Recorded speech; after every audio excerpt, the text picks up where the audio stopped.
Dimulai aja, Tar.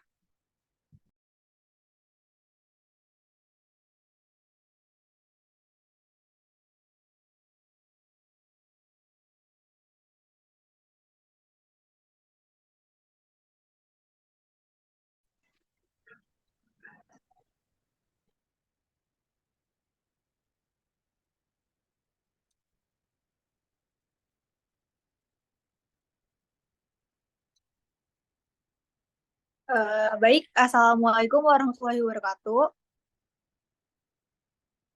Waalaikumsalam warahmatullahi Waalaikumsalam wabarakatuh. warahmatullahi warahmatullahi wabarakatuh. Selamat pagi dan salam sejahtera bagi kita semua.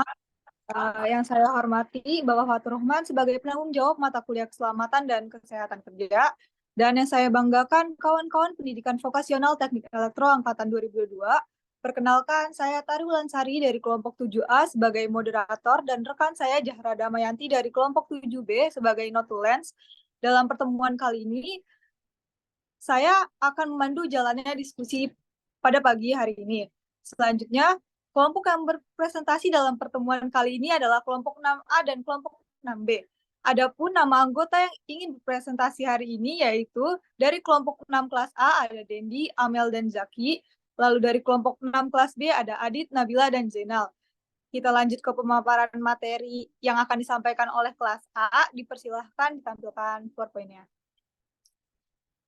Baik, pada kesempatan kali ini materi yang disampaikan oleh kelompok 6 adalah tentang manajemen dan struktur organisasi K3.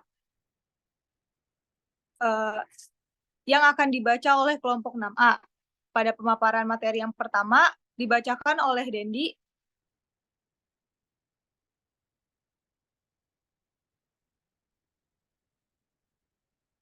Dipersilahkan untuk Dendi. Ya, baik.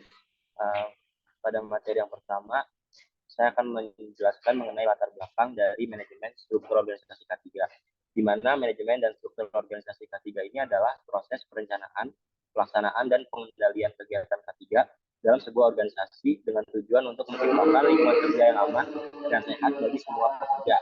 Hal ini dilakukan dengan menerapkan sistem manajemen K3 yang efektif dan efisien, serta memiliki struktur organisasi yang memadai untuk mengelola program K3 secara optimal. Adapun langkah-langkah dalam manajemen K3 meliputi identifikasi bahaya, penilaian resiko, pengendalian resiko, pelatihan dan kesadaran pekerja, pengukuran dan evaluasi kinerja, serta perbaikan terus-menerus struktur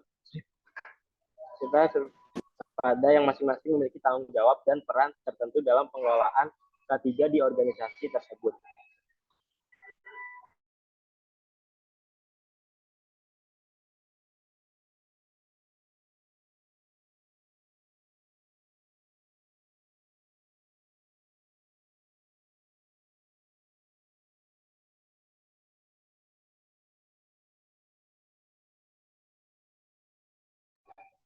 Kemudian pengertian K3.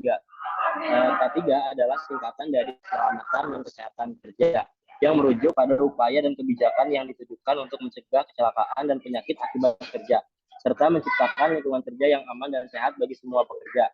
K3 sangat penting untuk menjaga kesejahteraan pekerja dan produktivitas perusahaan dan melibatkan berbagai aspek seperti identifikasi bahaya, penilaian resiko, pengendalian resiko, pelatihan dan kesadaran pekerja, pengukuran dan evaluasi kinerja, serta perbaikan terus-menerus.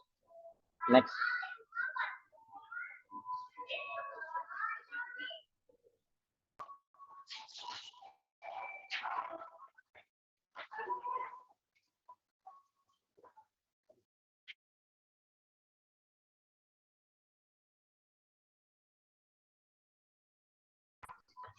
Berikutnya ada pengertian manajemen dan struktur organisasi K3, di mana manajemen dan struktur organisasi K3 adalah proses perencanaan dan pengendalian kegiatan K3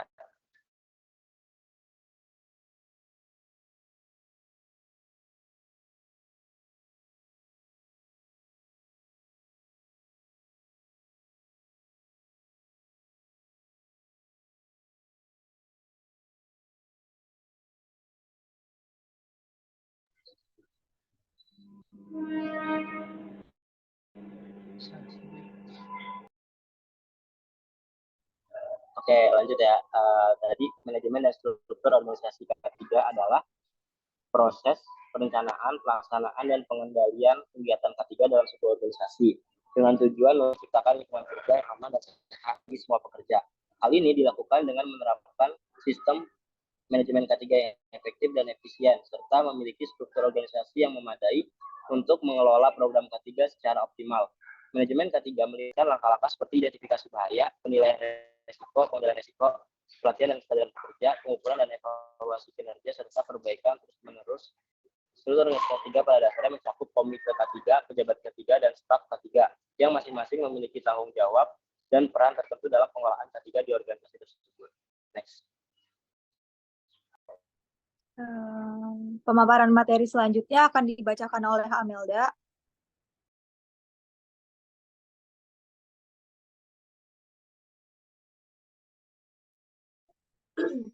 Baik, selanjutnya adalah pengertian manajemen dan struktur organisasi K3 menurut para ahli.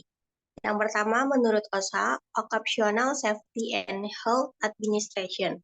K3 adalah program dan kebijakan yang ditujukan untuk mencegah cedera, sakit, dan kematian akibat kecelakaan dan penyakit akibat kerja, serta menghasilkan lingkungan kerja yang sehat dan aman bagi semua pekerja. Yang kedua, menurut James Roughton dan Nathan Crutchfield, manajemen K3 adalah proses perencanaan, pelaksanaan, dan pengendalian kegiatan K3 untuk mencapai tujuan K3, dengan memastikan bahwa semua tindakan yang diperlukan dilakukan untuk mencegah kecelakaan, cedera, dan penyakit akibat kerja. Menurut David L. Gorst, struktur organisasi K3 adalah pola hubungan formal dan informal antara orang-orang, departemen, dan unit dalam sebuah organisasi yang terkait dengan manajemen K3. Struktur organisasi K3 harus menjamin bahwa semua tugas dan tanggung jawab terkait K3 ditetapkan dengan jelas, dilaksanakan secara efektif, dan dievaluasi secara teratur.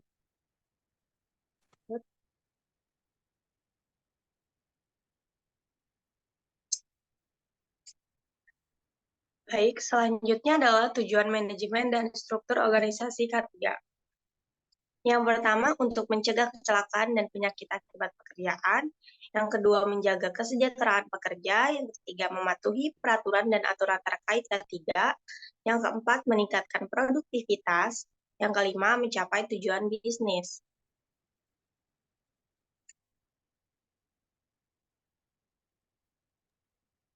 Selanjutnya pemaparan materi berikutnya oleh Jaki. Dipersilakan untuk Jaki. Baik, terima kasih Taris sebagai moderator.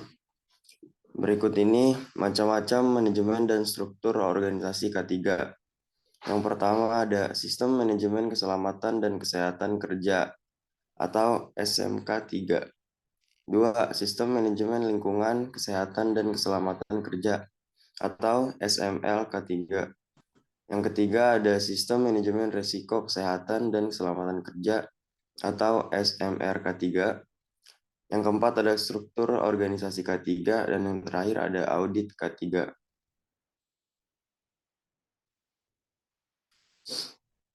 Nah, berikut ini undang-undang mengenai manajemen dan struktur organisasi K3. Yang pertama, di Indonesia, undang-undang yang mengatur manajemen dan struktur organisasi K3 adalah Undang-Undang Nomor 1 Tahun 1970 tentang Keselamatan Kerja. Undang-undang ini mengatur tentang tanggung jawab pihak-pihak yang terkait dengan keselamatan kerja, seperti pengusaha, pekerja, serta pemerintah.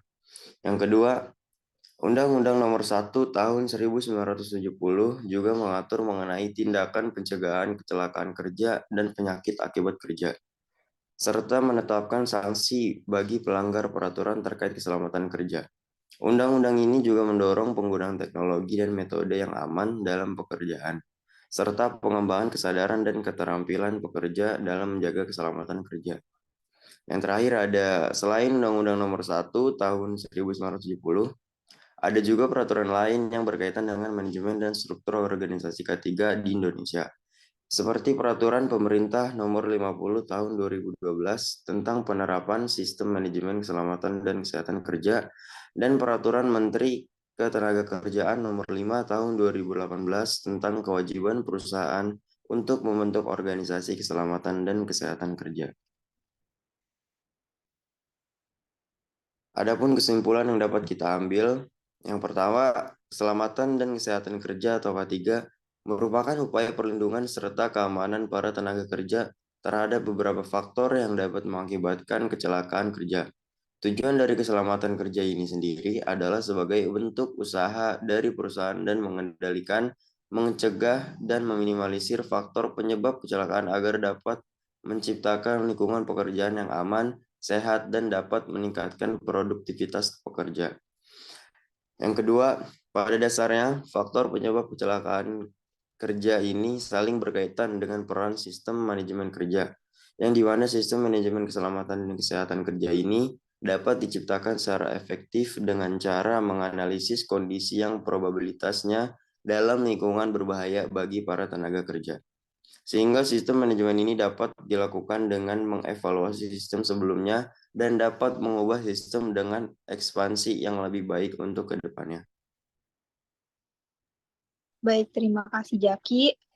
Sekian presentasi dari kelompok 6 kelas A. Berikutnya akan dilanjutkan oleh kelompok 6 kelas B.